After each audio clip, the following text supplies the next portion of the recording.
here's what I've been working on today. I've got this GM Delco radio. It's actually out of a 1996 Chevy 1500. It was the lower end model. I'll show you it when I get it all put back together. You might recognize it better. This was the lowest end model, and I'm actually going to put it in my S10 because the higher end model is too deep and it actually hits the air ducts. So I'm going to be putting this in my S10, but here's what I modified. There's the headphone jack. Here's a toggle switch, so I can switch between the headphone jack and that. A lot of people just have the auto sensing, you know, where you plug in the headphone and it automatically switches. But I don't really want that because I want to be able to leave my cord plugged in. So anyway, here's what I did. And the lighting's not great, but you can see in here the second and third, there's a ribbon in here. And the ribbon, I found some instructions on the internet and they weren't right for me for this. But basically on this particular radio, it is the second and third wire. As you can see here, as you can see, if I can get it to focus, I resoldered I also had to resolder that because I made a mistake. But the second and third wire here have to be pulled out and resoldered. Yeah. Second and third wire there, pulled out, resoldered. And on the bottom, did the same thing. Right there, the second and third wire had to be pulled out and resoldered. And what I did was I soldered on to these two. So, blue is going into the amplifier board, green is going into the FM tuner board. I got that backwards, blue and green reversed. But it doesn't matter, you can use any color you want. So basically I pulled it out of the FM tuner board to a switch. Then from the switch to the amplifier board. And on the other pole of my switch I have these two wires which go to my headphone jack. So now when I switch it, it switches between the FM tuner and the headphone jack. And the only other thing I had to do is this brown wire here is ground for the headphone jack. And it has to be grounded. I just stuck it there till I get it put back together. I'm going to stick it under one of the screws. And I'll show that a little bit better when I get it all put together, and then I'll demonstrate it actually working. But hopefully somebody finds this video helpful. I've seen a lot of videos on the newer Delcos, but not so much on these older models. So you'll see it after I get it put together.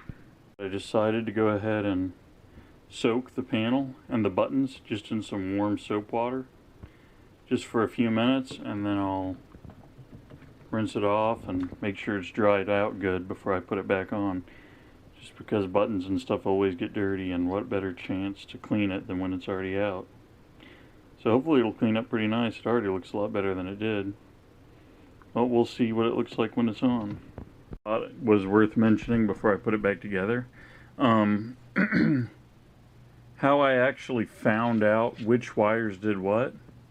I took this cord, cut one end, plugged it into something I don't care about, in this case my security camera computer, because worst case scenario I fry its sound card. Its sound card's never going to be used anyway. All it sits there and saves cameras to the hard drive. So it was perfect. Plug this into there, play music, attach the ground wire to the case, and then basically you start poking. You know where the circuit goes to the amplifier. See, this is the FM board, which you can tell by the fact that it has an antenna mount on the back where the antenna goes. But flipping it over here where that ribbon comes in, that is going to be right, not this ribbon, over here.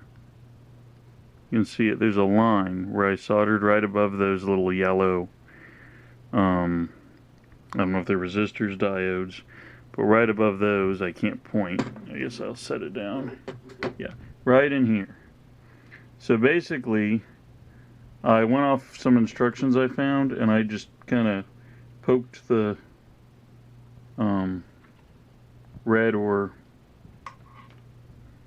poked the red or white wires, doesn't matter which, left, right channel, to these with the radio on, and when you start hearing the computer, then you know that's the wire you need to cut between the amplifier board and the FM board and solder your switch in, or your switching jack, either way.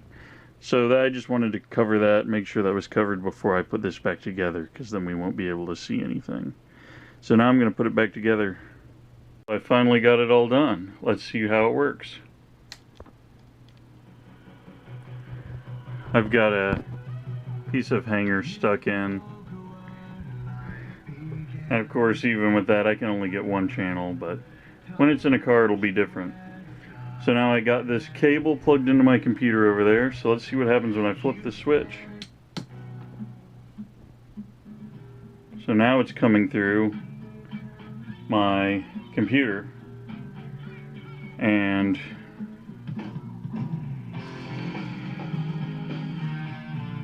so that works. Of course I only have front speakers, treble, bass.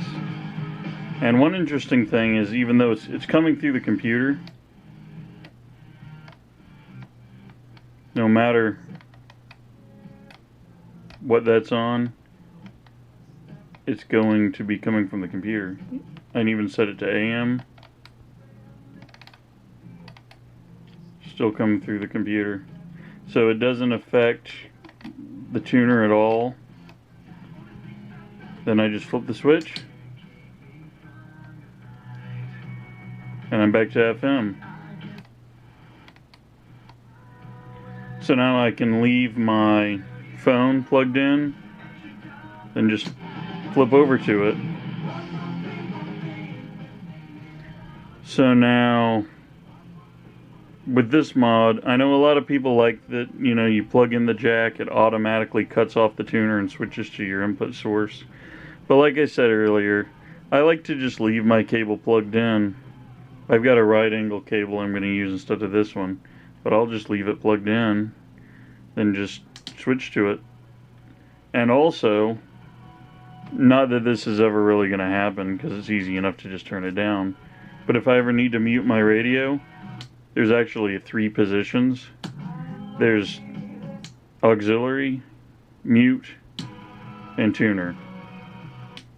And I know, this is the first one I've ever done this way. In the past I've modded them, and I had the jack and switch on the dash somewhere else. But I decided to go ahead and try it, and as you can see, it's not the prettiest thing. I did a good job, I think, on the jack there. You can't, it looks nice. But on the toggle switch, it doesn't really look that great. It's not pretty. But it was my first time doing it. This radio didn't have a lot of space at all. Those were the only 2 spots I could find in this whole unit. So it is what it is, but it's going to work. I'm going to put it in my S10. Now all I got to do is get rid of these on the side. These are for the full-size trucks, the Astro vans, and the Express vans. But my older style S10 has some proprietary brackets that go on the side. So I'm going to have to get a hold of some of those. And then this will just plug right in and hopefully work really good for quite a while. I'm really happy with the way it sounds.